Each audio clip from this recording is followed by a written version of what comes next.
dengan acara podcast FIB UI, sebuah tayangan yang dikembangkan oleh FIB UI untuk bisa mendiseminasi hasil-hasil penelitian dan juga pengabdian masyarakat yang dilakukan oleh Sivitas Akademika FIB UI dengan tujuan agar hasil-hasil kerja tersebut bisa berdampak langsung ke masyarakat. Nah, pada kesempatan kali ini kita akan bertemu dengan para pengabdi dari FIB UI yang melakukan kegiatan pengabdian masyarakat di wilayah Kabupaten Kuningan. Menariknya lagi, pengabdian masyarakat ini dilakukan oleh para mantan ketua departemen di FIB UI di periode 2019-2023. Ya. Mungkin bisa diperkenalkan dulu oleh ketua pengabdinya, oleh Ibu Sonya Puspasari. Oke. Silakan. Saya Sonya dari Departemen Linguistik. Saya Harsha Wibawa dari Departemen Filsafat. Saya Dita Sarani dari Departemen Ilmu Sastra. Saya Rahajang Pulungsari dari Departemen Kewilayahan. Saya Wani Raharjo dari Departemen Arkeologi. Departemen. Dari baru ada 5 departemen ya, 2 lagi dari sejarah dan perpustakaan. Sayang sekali tidak bisa hadir. Baik, nah Pengmas kali ini berjudul Penguatan Lumbung Budaya untuk Kemajuan Desa, secara khusus dilaksanakan di Desa Linggasana, Kabupaten Kuningan. Mungkin Bu Sonya bisa bercerita sedikit gimana sih dari mesti mengumpulkan sebanyak ini dari 7 departemen yang ada di FIB UI, dan bagaimana mesti berbagi ide, sharing ide, 7 kepala jadi satu. Mungkin bisa diceritakan latar belakangnya seperti apa? Ya. Oke, baik. Di sini saya perkenalkan diri juga, saya ketua timnya. Jadi mohon izin saya memulai duluan ya. Silakan. Jadi saya akan bicara tentang bagaimana akhirnya Pengmas ini bisa terbentuk begitu. Jadi para ketua departemen periode 2019-2023 pada saat itu kami punya konsorsium departemen ya, dan di situ kita tergabung dalam WhatsApp group gitu kan. Nah, sebetulnya kita lagi ngobrol-ngobrol santai aja gitu ya. Di situ kita membicarakan tentang enak juga ya kalau misalnya kita punya kegiatan bareng. Ya, 7 departemen ini melakukan kegiatan bersama gitu kan. Nah, terus akhirnya kami putuskan pada saat itu, oke, semua udah setuju nih kita akan melakukan kegiatan bersama. Tapi saat itu kita memutuskan untuk kita coba Pengmas dulu deh ya, jangan riset dulu, karena riset itu kan luarannya lebih berat gitu, dan 7 orang ini sebelumnya kan belum pernah bekerja bersama. Oke. Memang kami mengenal kan sebagai Sivitas Akademika FIB UI, tapi kerja bareng belum sama belum sekali kan gitu. Jadi kan kita mesti mengecek dulu nih chemistry-nya dapat cocok apa enggak gitu kan. Akhirnya cek ombak bener lah ya ini. Cek ombak gitu. Okay. Akhirnya oke, kita setuju, kita Pengmas gitu berdasarkan semangat itu kita ingin membuat penelitian yang holistik gitu ya. Jadi mewakili semua bidang ilmu di FIB gitu. Lalu kemudian setelah pembicaraan tersebut kita mulai mencari tempatnya mau mana nih gitu. Nah, kebetulan saya punya teman di Kabupaten Kuningan. Beliau adalah kepala destinasi pariwisata, namanya Bapak Rito Riswanto. Nah, berkat beliau lah akhirnya kita bisa memutuskan, oke, kita akan di Desa Linggasana di Kabupaten Kuningan. Dari sekian banyak opsi yang beliau berikan gitu ya. Kenapa di tempat itu, kenapa? Karena di situ potensinya banyak. Gitu. Kira-kira apa aja itu? Banyak lah beliau menyebutkan ya, dari segi arkeologisnya, lalu kemudian dari alamnya, lalu dari budayanya gitu. Jadi memang cukup banyak gitu di situ. Jadi beliau bilang waktu itu mungkin ini ya yang mungkin udah agak setengah matang, kalau telur udah setengah matang, ini nanti itu kemudian bisa kita kembangkan gitu kan. Jadi kita coba di situ. Jadi menurut saya untuk Pengmas itu kalau kita punya teman tuh sebelumnya itu sangat membantu ya. Kita punya koneksi gitu ya. kita bisa tanya-tanya dulu sama dia gitu. Jadi alhamdulillah Ada informasi awal dulu lah ya. betul sekali. Dan kami sangat dibantu oleh Kak Rito ini. Itu akhirnya udah kita sepakat, kemudian momennya juga tepat. FIB waktu itu kasih hibah internal, hibah Pengmas, akhirnya kita nyoba di situ. Dan kemudian langkah yang berikutnya itu kami, yaitu ya tadi ya, untuk menyamakan persepsi itu kami melakukan workshop dulu nih, workshop kecil untuk ketua tim dan para anggota tim ini. Itu yang mengisi workshop itu adalah Profesor Melani Budianta. Kenapa ngajak Bu Melani? Karena beliau kan risetnya tentang desa Banyak ya gitu. Jadi beliau juga sangat mendukung ide ini.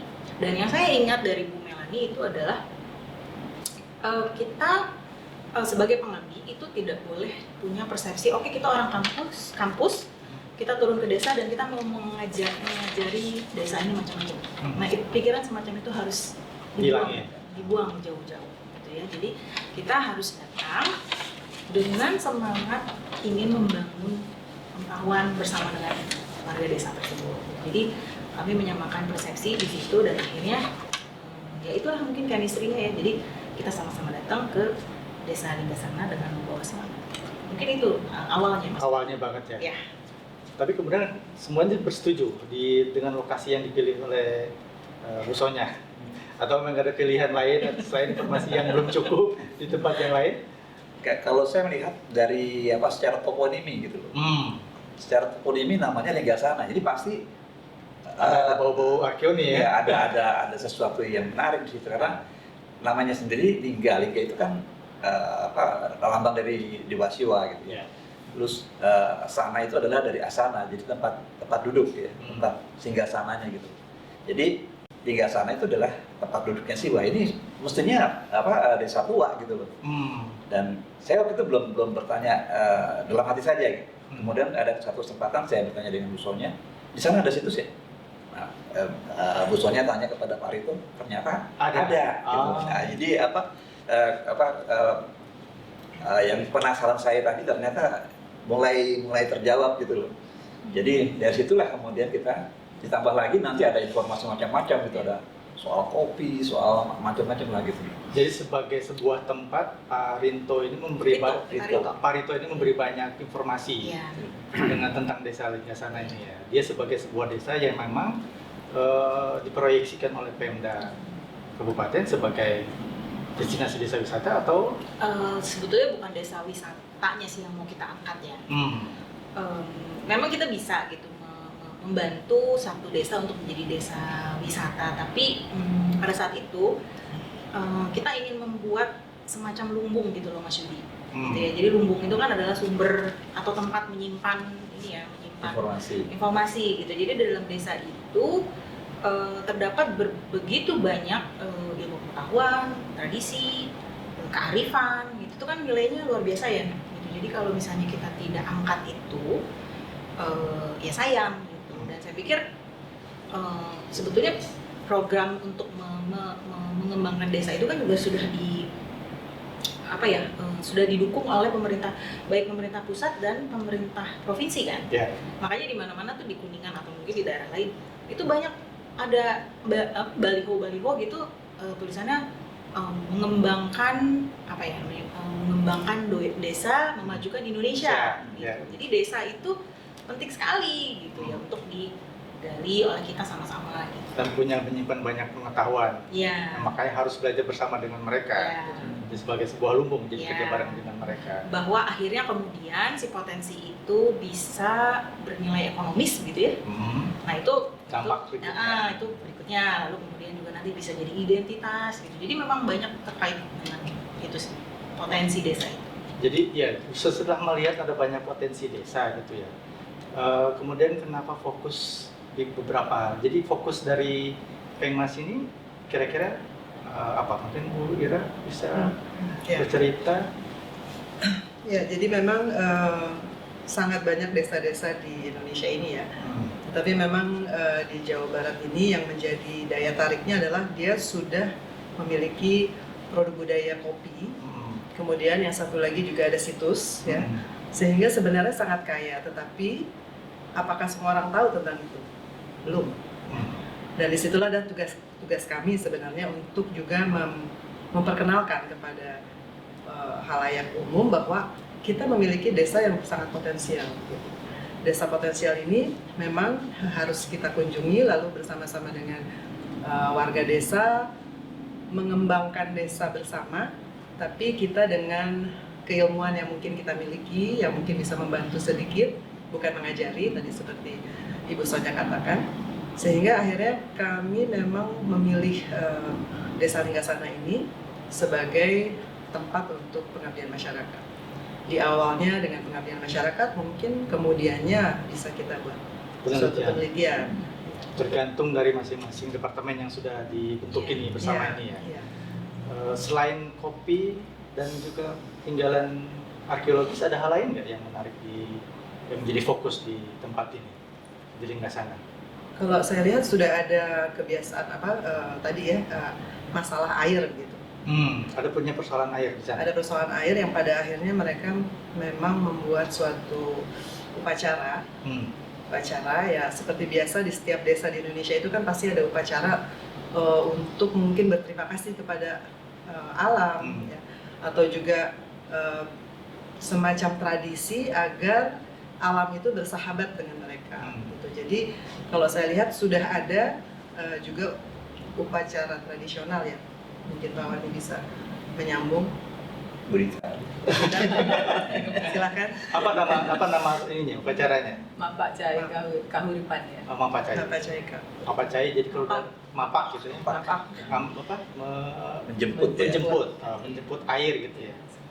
Ritual tahunan yang mereka lakukan sebetulnya mengantisipasi atau merespon terhadap kondisi kekurangan air.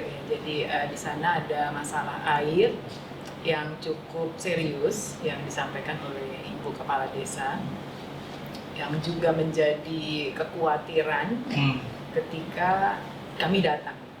Jadi kami datang, mereka persepsinya, nih mau bikin desa kita jadi desa wisata. Gitu ya. Jadi terus mereka, ibu itu sudah langsung ketika memberikan kata sambutan sudah memberikan warning, disclaimer. Dia bilang kami tahu ya desa di sini punya potensi gitu, tetapi kami tidak menginginkan jadi desa wisata. Terus kita bingung ya, ada apa sebetulnya permasalahannya, karena kita memang juga tidak datang sana untuk menjadikan desa wisata gitu kan. Kita ingin belajar dari desa itu. Dan kemudian ibu itu mengatakan bahwa ada masalah air yang serius karena mereka ada di lereng gunung, sehingga ketika hujan air itu numpang lewat. Jadi tidak sempat tinggal tertampung untuk desa tersebut. Jadi mereka hanya punya 2 mata air, dan 2 mata air itu tidak cukup, apalagi ketika musim kemarau. Nah, jadi dalam pemikiran dan perhitungan Ibu Kepala Desa ini, kalau desa itu menjadi desa wisata dan banyak pengunjung, maka pasti mereka kan butuh toilet gitu ya. Dan butuh ketika sumber air yang lebih besar gitu, dan itu akan mengganggu perairan di desanya. Jadi di awal dia sudah memberitahukan bahwa kami tidak tertarik untuk menjadi desa wisata. Terus gimana strateginya? Strategi dari tim ini gimana untuk bisa meyakinkan Ibu Kepala Desa bahwa kami memang tidak menganjurkan desa wisata, tapi kami melakukan apa? Strateginya gimana? Pada waktu itu kami hanya berhasil bertemu 1 kali ya, tatap muka dengan ibu itu ketika kami datang langsung. Dan kami hanya mengatakan, Ibu Sonia mengatakan bahwa kami mau belajar dari desa ini dan melihat potensi desanya, dan mungkin bisa menentukan bersama-sama desa ini mau apa gitu ya, apa yang bisa kami bantu untuk desa tersebut. Karena kita juga nggak mau sok tahu langsung mau ngajarin apa gitu, kalau kita juga nggak tahu ya. Dan kita juga tidak punya kepakaran juga kan dalam hal itu ya, karena mereka masing-masing punya spesifikasi tersendiri, permasalahan-permasalahan sendiri yang kita perlu identifikasi sebelum kita melakukan satu tindakan gitu kan ya, untuk membuat program. Kami berharap programnya itu bukan berasal dari akademisi, tapi justru dari penduduknya. Iya. Kalau begitu dari tadi udah dari tua budaya yang sebenarnya bisa punya potensi, ya. Terus juga ada tinggalan arkeologis dan juga ada produk kopi. Kopi ini yang belum kita gali ceritanya nih. Iya, menarik. Kopi ini memang mereka tumbuhkan sendiri, mereka punya produksinya sendiri atau gimana? Ada mau bercerita? Ini yang minum kopi. Minum kopi. Soal memproduksi kopi saya kurang ngerti memang. Misalnya kalau cuma minum ngerti. Itu tadi mungkin sudah sebagai tambahan juga ya. Kita ini kan isi kepalanya berbeda, tapi rupanya selera perutnya sama. Jadi yang tidak disebutkan sama Ibu Sonya itu bahwa dia mulai dengan makan-makan dulu. Jadi begitu habis itu lama kita jadi setuju bahwa kita juga jadi suka kopi.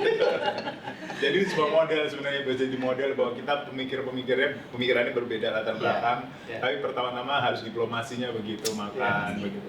Akhirnya ternyata kita punya kesamaan pendapat, bisa berkumpul sama dan enak jalannya. Jadi kalau udah kenyang tuh setuju aja. Dan semua penggemar kopi. Semua penggemar kopi. Tapi sebelumnya tahu nggak kalau di Linggasana ada produk kopi? Bu Sonya sempat cerita nggak ke anggota tim?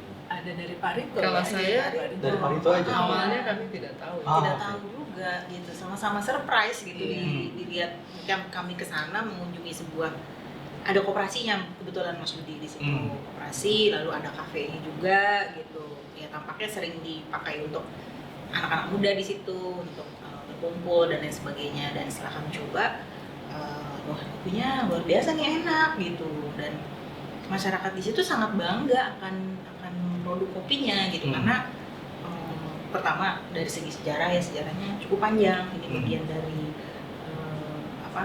tanam paksa ya, kita ya.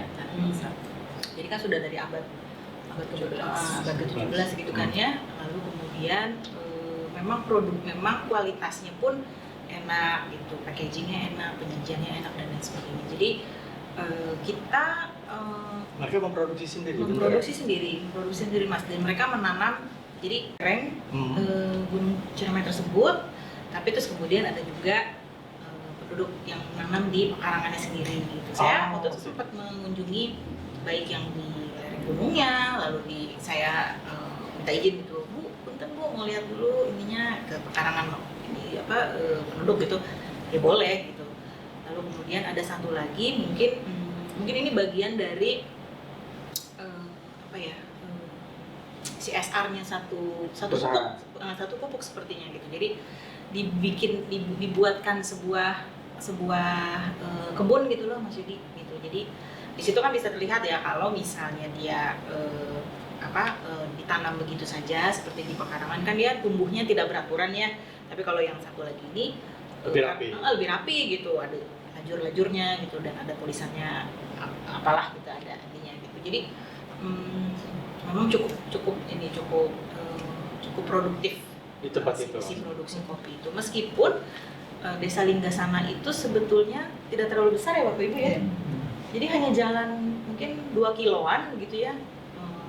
Lalu jadi Desa Linggasana itu adalah desa terakhir sebelum pos 1 menuju Gunung Ciremai. Bisa dibayangkan betapa indahnya di sana, asrinya hawanya dingin dan desanya bersih. Jadi mereka beneran tinggal di sisi lereng Gunung Ciremai berarti. Jadi untuk minum kopi tuh pas banget ya. Pas banget. Dingin kopinya apa aja sih produk jenisnya? Mungkin Ada 3 jenis, ada Robusta, Arabica dan Liberica. Dan yang surprise adalah dulu kami menyangka itu dibuat secara tradisional ya, ditumbuk gitu ya. Tapi ternyata begitu kami datang ke sana itu sudah cukup modern, udah ada penggilingannya mestinya dan itu ya juga udah sendiri. Jadi mereka sudah pernah ada pelatihan ya, pelatihan mengelola kopi itu cafe dan untuk dijual. Packagingnya juga bagus. Ini anak muda semua yang mengelola atau anak muda kebanyakan? Jadi saya rasa di situ ada, karena Robusta, Arabica dan Liberica ini campuran keduanya ini agak istimewa gitu ya. Mereka juga bercerita soal kopi ini kan bukan melulu asli dari Indonesia gitu. Bagaimana dulu ada perjalanan perjalanan para musafir, mungkin misionaris dan sebagainya, yang pada akhirnya membawa kopi-kopi ini. Kemudian ternyata udara di Gunung Cermai ini sangat cocok begitu untuk tanaman kopi. Dan ada orang yang membuat kafe ini, kafe sederhana gitu yang dikelola oleh koperasi ini, sudah cukup siap dengan kopi sebagai minuman santai begitu ya sebenarnya. Hanya memang waktu kami datang ke sana memang tidak terlalu ramai gitu. Dan mungkin itu seandainya memang orang tahu rasanya kopi begitu enaknya, seharusnya bisa lebih terkenal lagi gitu ya si kopi ini. Jadi memang menurut saya potensi produk kopi dari Linggasana ini sebenarnya sangat bisa diekspor juga gitu. Bahkan bisa mungkin pertama sebelum ekspor ke kota dulu gitu ya. Karena selama ini kan udah jaringan ini cukup baik ya. Mungkin masih perlu dibantu ya menurut saya. Tapi mereka sudah mencoba 30% lah, 40% untuk bisa menjadi lebih besar lagi sebenarnya. Itu yang saya lihat di sini. Jadi kalau dipikir-pikir ya, kalau kita mau datang ke Linggasana, satu desa di Kabupaten Kuningan menuju Puncak Ciremai, kita mau nongkrong ngopi gitu ya. Terus dia ada situs yang bisa didatengin. Menuju ke situsnya kan juga pasti enak gitu ya. Iya. Kopi. Berapa jauh sih dari desa Linggasana ke situsnya? Atau punya pengalaman khusus nggak menuju ke situs itu? Mungkin Pak Harsa kayaknya punya Harus naik pengalaman yang gunung memang. Harus menuju ke gunungnya. Pak Harsa punya pengalaman? Dipaksa naik. Tapi menarik emang kalau kita lihat daerahnya itu, bahwa daerahnya itu tadi Pak Wani mungkin lebih tahu bahwa itu ada peninggalan prasejarah, kemudian berkembang menjadi peninggalan Hindu, Buddha, kemudian menjadi Islam, ada sesuatu yang sama di situ kan, jadi potensinya sebenarnya besar sekali. Yang pertama berarti ada warisan sejarah yang kuat, tapi di sisi yang lain ada yang pihak yang ingin maju gitu, yang modern, misalnya diwakili dengan pengolahan kopi. Jadi ada tarik menarik. Dan itu desa itu jadi muat gambaran dari sebuah tarik menarik dari sisi filsafat kan seperti itu gitu ya. Dan itu pasti ada sebuah konflik yang nggak kelihatan di situ. Terus apalagi mungkin ada kesadaran bahwa air yang kurang gitu ya. Tapi bagaimana nih cara kita mengamankan air? Jadi sebenarnya banyak sekali pemikiran yang bisa diangkat di situ sebenarnya kalau kita telah teliti lebih lanjut. Itu dari hasil studi awal inilah ya. Tentunya masih studi awal lah ya. Iya. Itu penelitian lebih lanjut, jadi penelitian harusnya bisa dilanjutkan. Nah, ini kan tadi dikatakan bahwa kita kan try out aja begitu ya. Selanjutnya kan penelitiannya seperti itu menariknya. Jadi kalau di breakdown lagi nanti ya, ini bisa kemana-mana ceritanya. Jadi hasil studinya bisa kemana-mana sebenarnya. Tapi saya mau masuk ke satu bentuk hasilnya dari produk Pengmas ini. Saya udah sempat lihat bentuknya. Luarannya, buklet ya. Buklet ya, betul. Ini adalah buklet yang kami hasilkan. Judulnya adalah Linggasana, Desa Tua di Kaki Gunung Ciremai. Jadi saya mewakili Bapak Ibu dosen pada saat itu tanggal 27 September kalau tidak salah, menyerahkan buklet ini ke pihak desa Linggasana. Pada saat itu langsung diterima oleh bapak-bapak di sana gitu ya. Lalu ada Pak Rito juga yang mendampingi saya. Jadi pada kesempatan itu pihak desa mengucapkan apresiasinya. Mereka sangat senang bahwa akhirnya ada yang memberikan luaran ke desa ini. Jadi tampaknya di desa ini sudah cukup banyak orang yang datang berkegiatan begitu ya, tapi terus kemudian terus lupa gitu memberikan luarannya apa gitu kan. Mereka juga ingin tahu ya, mereka ingin tahu. Jadi saya cukup kaget sih pada saat itu, mereka begitu senang. Dan saya bilang mungkin ini tidak terlalu besar, tapi mungkin bisa membantu Bapak Ibu, bisa didistribusikan ke misalnya wisatawan atau mahasiswa-mahasiswi yang sedang melakukan KKN gitu. Jadi mereka sangat senang akhirnya ada yang memberikan luaran tersebut gitu. Jadi ini mungkin juga catatan bagi saya gitu ya. Mungkin nanti kalau lagi Pengmas lagi jangan lupa gitu. Jangan udah datang ke situ memberi sesuatu kembali, digali di apa gitu loh, kemudian tinggalkan mungkin dibuka.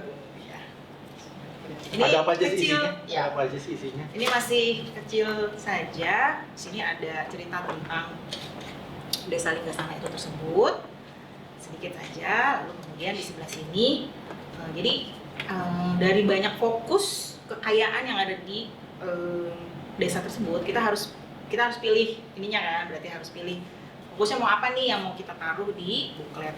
Jadi kami memutuskan untuk mengangkat kopi dan tinggalan arkeologis.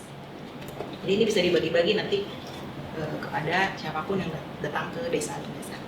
Jadi dengan kata lain buklet ini kalau balik lagi ke pernyataan awal bahwa ini proses belajar bersama dengan masyarakat, dituangkan bersama dan kembalikan lagi pada masyarakat. Karena semua isinya dari mereka. Kita cuma nulis aja. Baik, mungkin satu pertanyaan terakhir biar bisa kita memungkinkan, kalau seandainya dari hasil Pengmas ini, tadi kan anggap saja ini adalah semacam tryout atau rencana awal untuk melakukan kajian. Sudah ada rencana belum? Kira-kira, kita mau balik lagi nih ke tempat tersebut, menggali apa lagi ya di tempat tersebut? Udah ada bayangan nggak atau sama sekali setelah rencana ini? Siapa ini? Rencana mungkin ya kita bagaimanapun tidak bisa melupakan Linggasana seperti begitu saja gitu, karena begitu banyak potensi yang bisa kita kaji. Dan dikembalikan juga bukan hanya untuk masyarakat Linggasana, tapi publik harus juga tahu bahwa Indonesia punya desa seperti itu. Jadi mudah-mudahan akan ada kesempatan buat kami bertujuh mungkin menulis untuk desa Linggasana. Baik, ada lagi mau ditambahkan? Jadi saya cukup. Pak Harsha, Bu Dita, Pak Wani. Iya, satu hal yang juga buat kami agak menggembirakan dan membanggakan adalah bahwa kami bisa memberi kesadaran pada mereka bahwa desa mereka itu sebenarnya tua gitu. Ini yang mereka tidak sadari bahwa mereka sebetulnya desanya tua. Mereka ada kebanggaan seperti itu supaya mereka akhirnya tahu bahwa mereka tua, desanya tua, dan itu artinya ada suatu desa yang sudah melintasi lini masa yang cukup panjang gitu. Nah ini yang saya kira mereka belum sadari, dan itu ya Menguatkan identitas ya. Untuk menguatkan identitas mereka sebagai masyarakat di sana gitu. Baik, ya, cukup saya kira. Baik, demikian saya kira obrolan dengan para pengabdi dari FIBUI yang hebat-hebat ini, dari mantan ketua departemen, beberapa yang mantan, ada yang masih bertugas. Dan bertiga mantan. Kita bertiga masih. Sesuai dengan posisi. posisi. Saya kira ini salah satu bentuk diseminasi yang cukup lumayan baik, dan juga bentuk kerja Pengmas yang sangat baik dari 7 departemen yang berusaha menggambarkan dinamika yang ada di FIBUI dengan latar belakang keilmuan yang berbeda, tapi bisa bekerja bersama-sama dan membawa satu ide untuk pengembangan sebuah lokasi desa. Saya kira cukup. Kita bisa bertemu lagi di tayangan berikutnya. Terima kasih Bapak Ibu. Terima kasih.